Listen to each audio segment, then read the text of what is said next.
चरित्र सारामृत अध्याय 12। श्री गणेशाय नमः। कराया जगदुद्धार हरावया भूभार वारंवार परमेश्वर नाना अवतार धरितसे भक्तजन तारणार्थ अक्कलकोटी श्रीदत्त यती रूपे प्रगट होत तेची समर्थ श्री स्वामी गताध्यायाचे अंती बाळप्पा आले अक्कलकोटी पुण्यनगर पाहुणी दृष्टी आनंदपोटी न चमावे।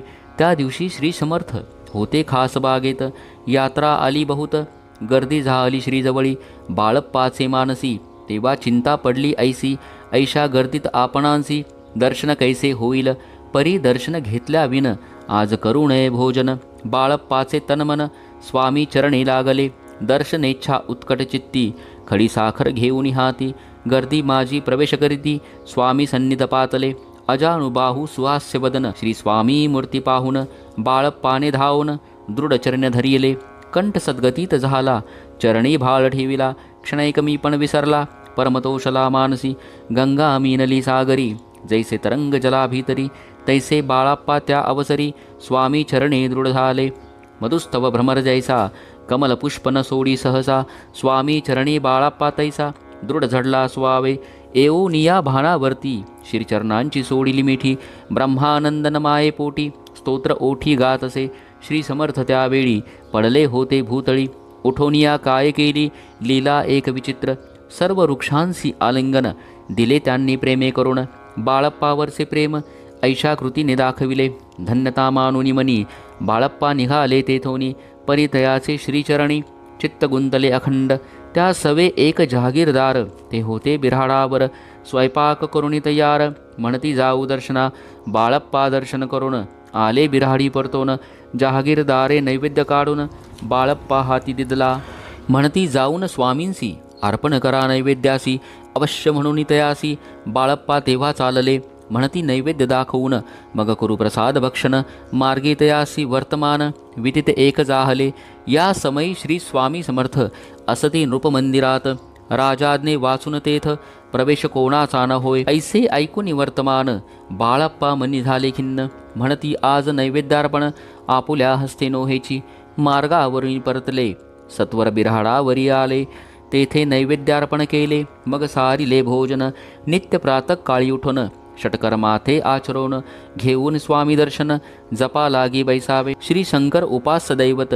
त्याचे करावे पूजन नित्य माध्यान्नी येता आदित्य जपानुष्ठान आटपावे करी झोळी घेऊनी श्री स्वामी जवळी येऊनी मस्तक ठेवूनी चरणी जावे भिक्षे कारणे मागून या मधुकरी मग यावे बिऱ्हाडावरी जी मिळेल भाजी भाकरी त्याने पोट भरावे घ्यावे स्वामी दर्शन मग करावे अनुष्ठान ऐशा प्रकारे करुण अक्कलकोटी राहिले चोळाप्पा आदी करुण सेवेकरी बहुत जन त्यात सुंदराबाई म्हणून मुख्य होत्या त्यावेळी आपण व्हावे सेवेकरी इच्छा बाळप्पाचे अंतरी सुंदराबाईचे करी आधिपत्य सर्व असे एके दिवशी तयासी बाई आज्ञा करी ऐसी आपणही श्री सेवेसी करीत जावे आनंदे बाळप्पा मनी आनंदला म्हणे सुदिन आज उगवला सद्गुरु सेवेचा लाभ झाला झाले सार्थक जन्माचे बहुत जण सेवे करी बाई मुख्य त्या मांजारी सर्व अधिकार तिच्या करी व्यवस्थेचा होता पै मी प्रिय बहु स्वामींसी ऐसा अभिमान तियेसी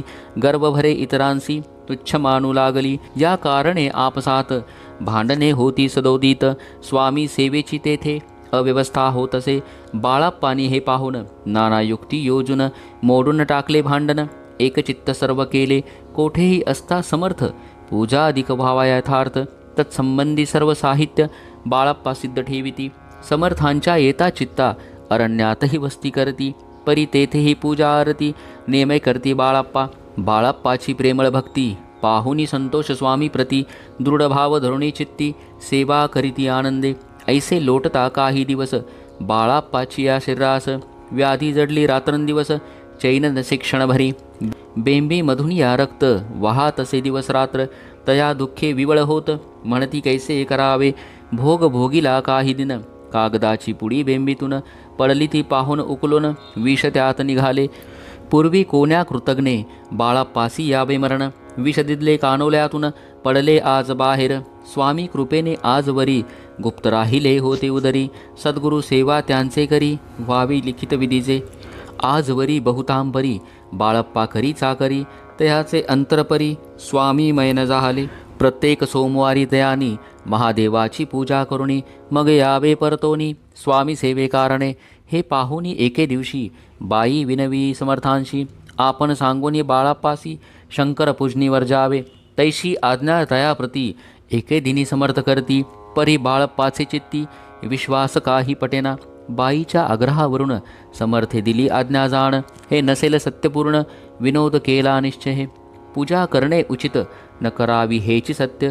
या परी चिठ्ठ्या लिहित प्रश्न पाहत बाळप्पा एक चिठ्ठी तयातून उचलून पाहता वाचून न करावेची पूजन तिये माझी लिहिलेसे. तेव्हा सर्व भ्रांती फिटली स्वामी आज्ञा सत्य मानिली.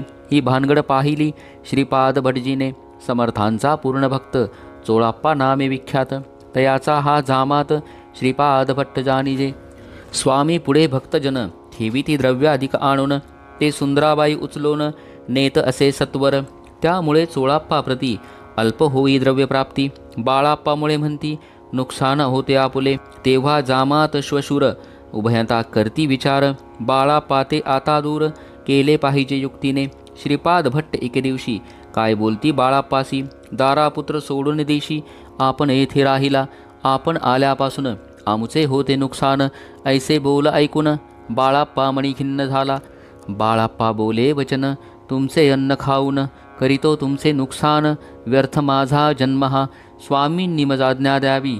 मी जातो आपुल्या गावी परी तुम्ही युक्ती योजावी. आज्ञा होईल ऐसीच. श्रीपाद भट्टे एके दिवशी विचारले समर्थांसी कुलदेवतेच्या दर्शनासी जावया इच्छी बाळाप्पा. ऐसे ऐकून या समर्थ हास्यमुखे काय बोलत. कुलदेवतेचे दर्शन नित्य बाळाप्पा येथ करीतसे. तेव्हा निरुत्तर जाहला ऐसा उपाय खुंटला. मग तयाने पाहिला कारभार चिठ्ठ्यांचा. तयाने पुसले वर्तमान बाळाप्पा सांगे संपूर्ण. श्रीपाद भट्टे ऐकून कापट्य मणी आणिले म्हणे जावया आपणासी. समर्थन देती आज्ञेसी तरी टाकूनी चिठ्ठ्यांशी आज्ञा द्यावी आपण. तयाचे कपट न जाणुनी अवश्य म्हणे त्याच दिनी. 2 चिठ्ठ्या लिहुनी उभे तन्नी टाकल्या. चिठ्ठी आपुल्या करी भटजी उचली सत्वरी.